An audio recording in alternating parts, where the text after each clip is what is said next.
Hello दोस्तों, एक बार फिर से स्वागत है आपका गंगा दर्शन के साथ। और आज हम हैं ऋषिकेश में निकले हैं मॉर्निंग वॉक पर। तो सोचा है आपको भी गंगा दर्शन कर दिए जाएं। और ये हम निकले हैं सुबह सुबह 6:30 बजे के आसपास। और गंगा के किनारे काफ़ी ठंड भी लग रही थी, तो हम इस तरह से यहाँ पे खड़े हो रखे हैं। और हम निकले हैं गंगा किनारे। ये आपका आस्था पथ है। यहाँ पे बहुत से लोग सुबह सुबह मॉर्निंग वॉक पे निकलते हैं। साथ में कुछ लोग मेडिटेशन के लिए निकलते हैं। गंगा किनारे छोटे छोटे घाट बनाए गए हैं इस तरह से, जहाँ पे लोग अपना बैठ के मेडिटेशन करते हैं। यहाँ पे ये छोटा सा मंदिर है, पीपल का पेड़ है, तो उसकी सफाई कर रहे हैं, उसकी धुलाई कर रहे हैं। इसके बाद यहाँ पे लोग पूजा पाठ भी करते हैं। और इस तरह से हम निकले हैं अपने आस्था पथ पे मॉर्निंग वॉक करते हुए। इस तरह से लोग यहाँ पे रनिंग करते हैं, अपनी एक्सरसाइज करते हैं गंगा के किनारे। इस तरह से जाली लगी हुई है आस्था पथ के किनारे किनारे सपोर्ट के लिए, ताकि दुर्घटना से बचे रहें। और इस तरह से लोग यहाँ पे वॉक करते हैं। और यहाँ पे गंगा के किनारे जो आस्था पथ है, वहाँ पे इस तरह से आउटडोर जिम लगाए गए हैं, जिसमें बहुत सारे इक्विपमेंट लगाए गए हैं, जिसमें लोग अपनी एक्सरसाइज करते हैं अपनी सुविधा के अनुसार। और यहाँ पे बच्चों के लिए, बूढ़ों के लिए, हर किसी को ध्यान में रख के लगाए गए हैं इक्विपमेंट। और लोग यहाँ पे साथ में रनिंग करते हैं। ये जाली लगाई गई है ताकि कोई दुर्घटना ना हो। और इस तरह से गंगा किनारे सुबह सुबह बहुत ठंडी हवा चल रही होती है, बहुत ही शांत माहौल होता है। और इसीलिए ऋषिकेश के योगा नगरी भी कहा गया है। यहाँ पे सुबह सुबह बहुत ही शांत माहौल होता है, बहुत ही अच्छा महसूस होता है। जो लोग बहुत बाहर से आते हैं उन्हें बहुत अच्छा फील होता है।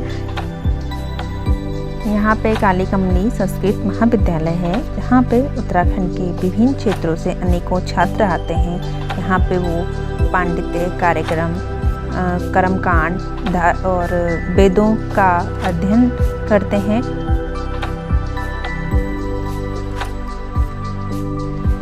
यहाँ पे ये गंगा के सुंदर दर्शनों के साथ सामने आपको शिवालिक पहाड़ियाँ दिखाई दे रही हैं। और ऋषिकेश एक ऐसा जगह है जहाँ पे आप कह सकते हैं कि आपको पहाड़ और मैदान का संगम देखने को मिलता है। एक और आपको यहाँ पे मैदानी क्षेत्र दिखेगा, दूसरी ओर यहाँ पे छोटे पहाड़ दिखाई देते हैं, जिसे हमें शिवालिक क्षेत्र कहते हैं। इसे हिमालय का फुट या हिमालय के पाँव भी कहते हैं नॉर्मल लैंग्वेज में। और इस तरह से लोग यहाँ किनारे बैठ के अपनी योगा ध्यान कर रहे होते हैं। बहुत ही सुंदर व्यू आपको महसूस होता है, बहुत शांति महसूस होती है इस तरह से। इस तरह गंगा किनारे बैठ के लोग ध्यान कर रहे होते हैं कई देर तक। और आपको जगह जगह पर कुछ साधु लोग भी इस तरह से बैठे हुए मिल जाते हैं गंगा के किनारे। और वो बहुत ही सुखद एहसास है ये गंगा के किनारे सुबह सुबह बैठ के, बस एकांत में बैठ के एकदम शांत मन के साथ बहुत ही सुखद एहसास होता है। और इस तरह की आपको गंगा बहते हुए नज़र आ रही है। यहाँ पे गंगा थोड़ी ज़्यादा गहरी है। रीज़न ये है कि आगे जाके यहाँ पे एक डैम है, जिसे हम चीला पावर हाउस के नाम से जानते हैं।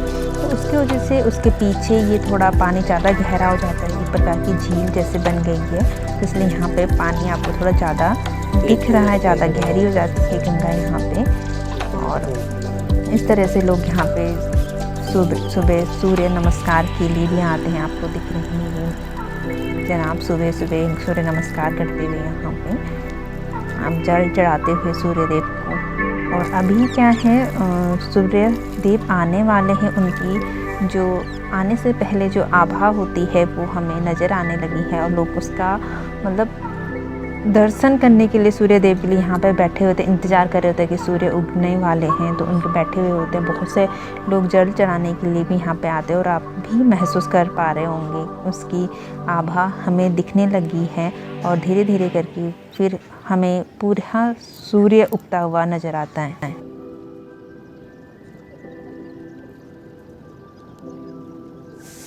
और इस तरह से आपको सूर्य उगता हुआ दिखेगा।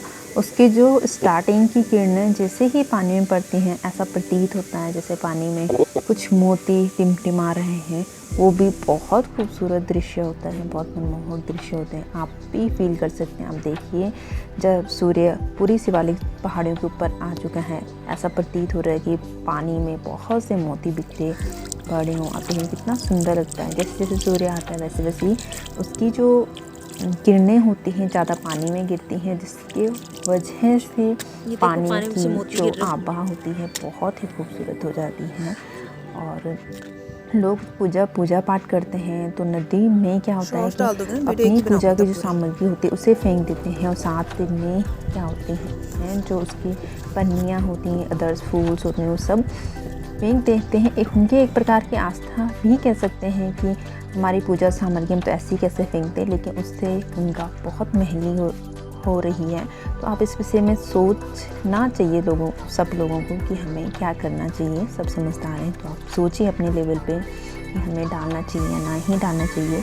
अब धूप आ चुकी है और आप फिर से देख रहे हैं पूरी धूप आ चुकी है, तो अब दृश्य कुछ इस तरह से हो चुका है। यही नज़ारा मैंने स्टार्टिंग में दिखाया, उस समय धूप नहीं थी तो कुछ अलग दिख रहा था, और अब धूप आ चुकी है तो नदी आपको कुछ इस तरह से दिख रही है। आप कमेंट करके ज़रूर बताइएगा कि हमें अपनी पूजा सामग्री गंगा नदी में डालनी चाहिए या नहीं।